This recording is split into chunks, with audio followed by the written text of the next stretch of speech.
Pardon. Bonjour à tous, c'est Gabriel Tual, athlète sur 800 mètres et membre de l'équipe de France. Tu as grandi dans le Lot-et-Garonne, à Pressas. Ouais, je crois que tu as commencé par le football. Ouais. Quel genre de footballeur tu étais? Défenseur. Alors j'étais tout petit, donc je me rappelle plus très bien, mais ça marchait très bien vu que de base je courais très vite et j'étais très à l'aise dans l'effort. Je faisais des ravages. J'ai basculé après sur l'athlé. J'ai plus accroché que le foot et j'y suis resté. Figure-toi qu'on a quand même retrouvé quelqu'un qui t'a côtoyé sur les terrains. Qui m'a côtoyé sur les terrains. Ah ok. Mais à quel moment vous avez fait ça? Salut Gab, ça va bien depuis le temps? T'as eu une petite carrière de footballeur à l'AS Cognac et on a fait quelques années de club ensemble et quand ça m'arrivait de pas réussir à rattraper cette passe, t'arrêtais pas de me chambrer en disant que j'étais très lent. Est-ce que, avec le recul, aujourd'hui, on peut remettre les choses au clair et tu peux avouer que t'as quand même loupé certaines passes, non? Allez, sur ce, à très vite. C'est exceptionnel. Il s'appelle Romain Marchand. On a fait du début de primaire jusqu'à la fin du primaire ensemble. Et donc, c'était un petit village, donc on était tous ensemble tout le temps. Et dès qu'il y avait une récré, on jouait au foot.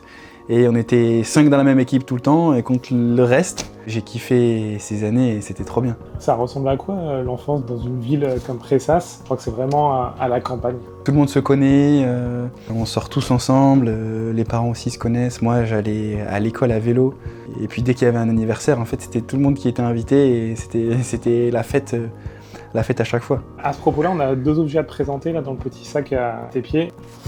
Je peux pas faire ça. Allons-y. Alors pour les gens, c'est une petite vache. Il y a plein d'anecdotes sur cette petite vache. Mais du coup, c'est un village, un petit village. Et donc nous, on était un peu à l'extérieur, dans la campagne. Et autour de la maison, on avait des champs. Et avec mon petit frère, notre passion, c'était d'aller jouer avec les vaches. Bah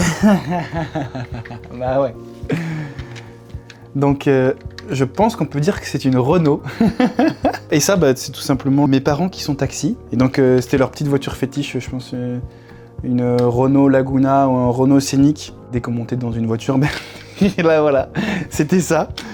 C'est vrai que c'est mon enfance, la campagne et les voitures. Tes parents ont joué un rôle dans le fait que tu rejoignes un club d'athlétisme?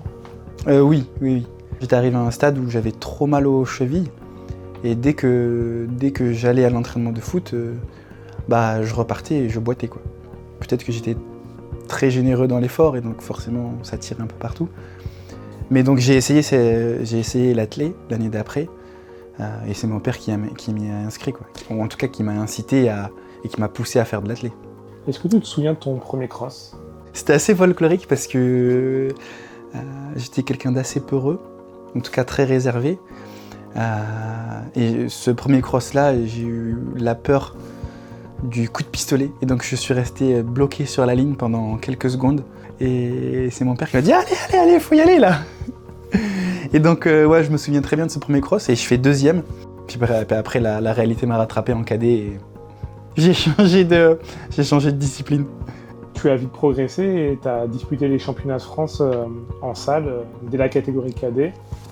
Et je crois que ça s'est pas très bien passé. Oh purée, mais c'est pas possible d'avoir autant d'anecdotes comme ça. Je crois même que tu tombes à 10 mètres de l'arrivée. Tu gardes quel souvenir de ça? Parce que tomber en cadet sur un championnat de France, c'est pas anodin. Ouais, mais ce que les gens savent pas, c'est que je suis tombé tout seul. Donc en gros, j'étais à la bataille avec Thierry Dagbetin, je me rappelle très bien. Je lui fais un petit coucou d'ailleurs s'il regarde. Qui a été ma bête noire pendant quelques années. On est au sprint, dans la dernière ligne droite, on est côte à côte. Et je sais pas pourquoi, même moi je sais pas l'expliquer, alors je pense que c'est le lactique ou je sais pas trop, mais 10 mètres avant, je me casse la figure tout seul, quoi. La victoire, elle est même juste là, et en fait tu te pètes la figure devant tout le monde et tout, c'est un peu la honte. Je me relève et je passe la ligne en 6e, un peu inconsciemment, hein. Et je me souviens très bien d'ailleurs, c'est Benjamin Robert qui fait 3e sur cette course. Donc on dit coucou aussi à Ben. Le 800 mètres, c'est quand même assez particulier. Toutes ces bousculades qu'il peut y avoir, ça fait partie du jeu de la discipline? Ouais, je pense, ouais. Tout le monde veut avoir cette place de 2e ou 3e et tout le monde veut faire le moins de mètres possible. Donc, mais en fait, on veut tous être dans la même position, au même endroit. Et donc forcément, ça se bouscule. Faut pas hésiter à s'imposer et à dominer un peu. Il faut se faire sa place. Qu'est-ce que tu aimes dans cette épreuve? C'est un peu la jungle. Non, ce que j'aime surtout, c'est que, et je pense que je suis resté encore tout petit dans ma tête, c'est que j'ai l'impression de partir au combat avec ma petite épée et mon petit bouclier au milieu de l'arène comme Gladiator. Et plus c'est dur, plus le challenge est dur, et plus physiquement c'est dur, plus c'est glorifiant et héroïque. Tu vas à la mort, quoi. Et c'est ça que j'aime. Ce qui peut paraître curieux, c'est que en dehors d'une piste, tu donnes l'impression d'être quelqu'un d'être très calme, Ouais. apaisé. Quand je suis un peu stressé ou dans cet état de transcendance-là en particulier, ouais, c'est une autre personne. Ça n'empêche que dans la vie de tous les jours, je suis quelqu'un de très gentil, très sociable et très souriant. Il paraît que tu es aussi un très bon dormeur et que tu t'es même déjà endormi juste après un 800 mètres. Ah ouais. Je crois que c'était en junior 1 même, à Châteauroux.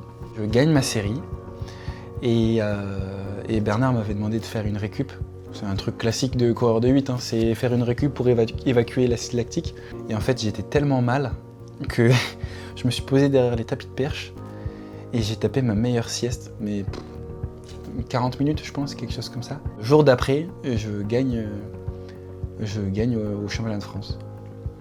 Comme quoi, finalement, ça sert de faire des siestes.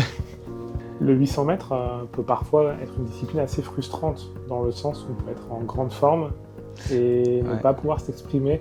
Est-ce que ça t'arrive de détester ton épreuve? Ouais, des fois, ouais. Après, c'est vrai que maintenant, je travaille plus sur moi, sur la prep mentale, et donc je reste moins dans cette phase-là où tu es très frustré et tu n'arrives pas à passer à autre chose. Je vais te prendre un exemple, mais pour Eugene, championnat du monde en 2022, donc je fais 7e à Tokyo l'année d'avant. La forme est montée à fond. Et puis je suis arrivé au championnat du monde et je fais 6e. Et là, vraiment, j'étais très frustré parce que j'espérais vraiment faire mieux. Tu sais pas comment l'expliquer, mais les gens qui sont devant toi, ils sont intouchables, quoi. Intouchables, et tu te dis c'est pas possible, j'ai raté un truc, qu'est-ce qui se passe? Qu'est-ce que j'aurais dû faire ou ne pas faire?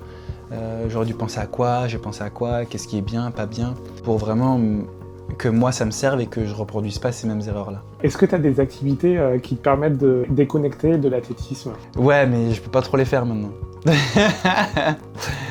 Genre ski, surf. Tu cours tellement partout, à gauche, à droite, toute l'année, que quand tu arrives en fin de saison, tu as juste envie de rien faire, de te poser dans un endroit qui est calme, où il se passe plus rien, et de plus bouger, quoi. Tu parles de calme, mais je crois qu'il y a une autre activité dont tu nous as pas parlé. Mais non, c'est pas possible.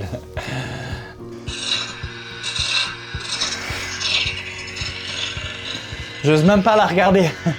Mais en gros, j'ai fait un DUT en sciences et génie des matériaux. J'ai trop kiffé. On m'a acheté un tour à bois. Je viens faire des bols, des assiettes, tout ce que tu veux finalement. T'es dans ton truc, dans ta bulle, personne t'embête. Tu fais toi-même ton chef-d'œuvre et toutes les petites voix que tu te poses dans ta tête, il n'y a plus rien. Tu penses juste à faire ta tâche et à être précis. Très très reposant. À quel moment ça t'arrive de penser à une première médaille mondiale? Tout le temps. Moi, j'en ai rêvé de cette médaille aux Jeux ou de cette médaille aux Europes. Et depuis 2017, quand j'ai commencé à faire les championnats d'Europe junior, ma première médaille en Europe, aux Europes, je l'ai eu en 2024. Donc 2017, 2024, bah, ça fait un paquet d'années. Moi, je pense que je suis très gourmand et je veux toujours aller trop vite. Qu'est-ce qui fera la différence à Tokyo pour aller chercher cette première médaille mondiale? Même moi, là, quand je vois cette densité, je n'ai aucune idée, quoi. Franchement, j'en ai aucune idée. Je pense que déjà, ça se joue vachement sur le niveau, au niveau mental. Il faut être patient, il faut savoir patienter, rester en dehors de cette pression-là. Cette pression, je me la mettrai quand je serai au championnat du monde, pas maintenant. Là, je me concentre sur moi, sur faire monter la forme. Quand je vois cette densité-là, c'est exceptionnel. Et du coup, parce que ces gens sont aussi forts, toi, tu fais des chronos de fou, il va falloir en laisser des tripes sur la piste.